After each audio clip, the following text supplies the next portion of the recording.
Greetings and blessings.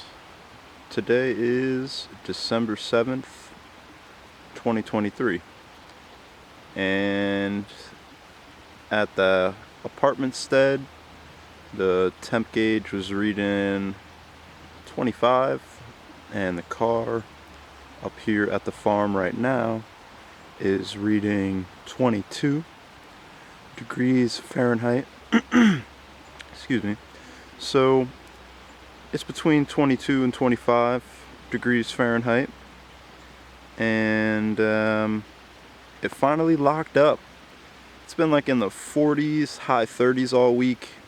We've gotten like 4 inches of rain in the last few days, and everything was getting pretty squishy. But now it's locked up, crunchy, frozen hard. But it's forecasted to go back to 58 on Sunday, and going into the second week of December, going into the third week of December. So work in terms of shoveling mulch onto the last little patch of the farm, that is pretty much all done. Just, I'd say, about 2 to 3 more days of work. But so today, while it's cold, crunchy, and frozen, I'd like to take this time to just talk about my visions for the 2024 growing season. So let's get into it. You can see up there in the mountains, we got some snow. Oh. Going on up there. There we go. So that's pretty cool, but not too much down here in the valley. So yeah, this is an eighth of an acre farm, square, a little bit bigger than that. When you add on the pasture that I'm going to be scything over here, going from about there to over to the mulch pile. I just didn't get this done yet. I'll link to a video here of what's going on in this tunnel. And so starting off, we have some strawberries and 3 main beds, being 1, 2, and 3. You can kind of see them with the snow. And these 2 are completely filled with garlic all the way back. This one has garlic all the way down 1 row, completely filled in this back section, and then the rest is tree nursery crops, such as some peaches, black walnuts, and some red oak. So the idea is that all of the garlic will come out, and then those beds will get planted to direct sown to a summer squash, or transplanted to some kale. And right down the middle of this pathway is these 2 beds. And these 2 beds are going to be for all vegetable production: kohlrabi, fennel, lettuce, more kale, turnips, and a whole bunch of other good crops. And so that pattern will continue the rest of the way down. Large nursery production bed, either for garlic, tree seeds, or potatoes. Pathway down the middle, and then 2 beds on both sides of the pathway for vegetable production. And all all right down here along this row is some yarrow, 3 different kinds of mint, some comfrey. So this will be like a nice little medicinal slash pollinator herb row with potential to plant out some more food on the edge, maybe some pumpkins or squash. And then, like I was saying, pathway, room for vegetable production on both sides, large production bed, and then pathway, more 2 beds for production, and then here is the potato production bed, and these little 2 grass patches are the last that I have laid. Yesterday was exactly 2 months since I had started this project, so that's all that's left. Creating a no-till farm from scratch, basically all by myself, and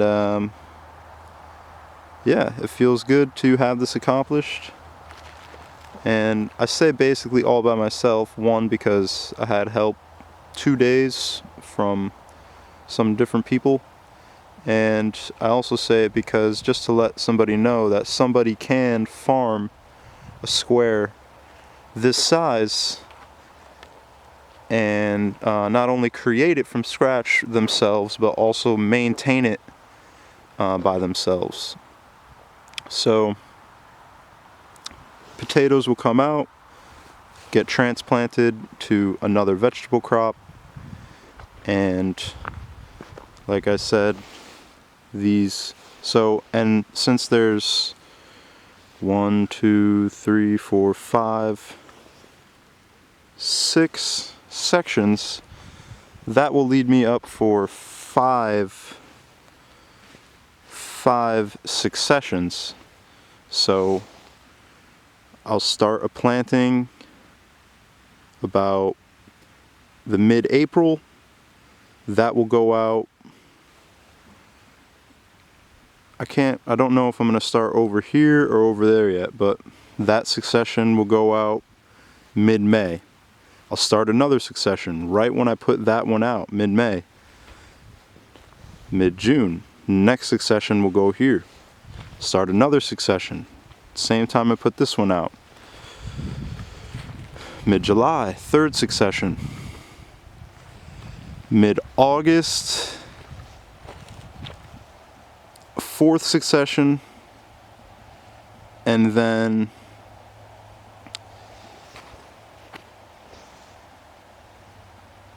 yeah, so this succession you wouldn't probably put something out for mid-September. Then again, you could. So it'll be a question of, am I going to do that 5th succession on the early end and try to put them out mid-April, all under scenarios like that? Or will I be putting them out mid-September, all under scenarios like that?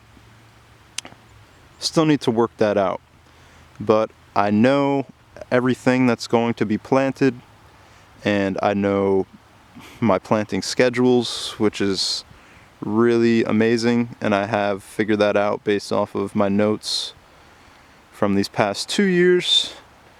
And right now, this high tunnel over here is being used for overwintered greens and gonna be used for saving or getting an early start on seedlings for the rest of this farm. And then after that transitions, all of those kales and lettuces and cilantro and parsley go to seed, and I collect seed from all of those now locally adapted to my climate varieties. Then it will transition into a eggplant slash pepper, maybe cucumber house. I'm gonna do tomatoes in the field, probably somewhere over here in this last row. And then continuing on, it goes into the raspberry row, and 2 peach trees, Jerusalem artichokes, elderberries, more garlic production. So we've got a lot to do, but also still have a lot of time to figure it all out, being December 7th. But before you know it, it's almost already, it's basically a quarter of a way through the month, so then it will be January, and after January comes February, and by February, pretty much starting to get rolling in terms of maybe starting some onions. That's the only thing that would be started the earliest, and then but by early March, it'll be time to kind of get the peppers and the eggplants and all of the herbs rolling. So we've got like this good month and a half of downtime, and in that month and a half I can finish up those 2 little things at my own pace, take my time, continue to get the wood chips moved over, scythe the rest of this, keep maintaining the high tunnel, and pressing forward towards a great season for 2024. So one love, wholeness. Thank you very much for your support, and we'll see you on the next one.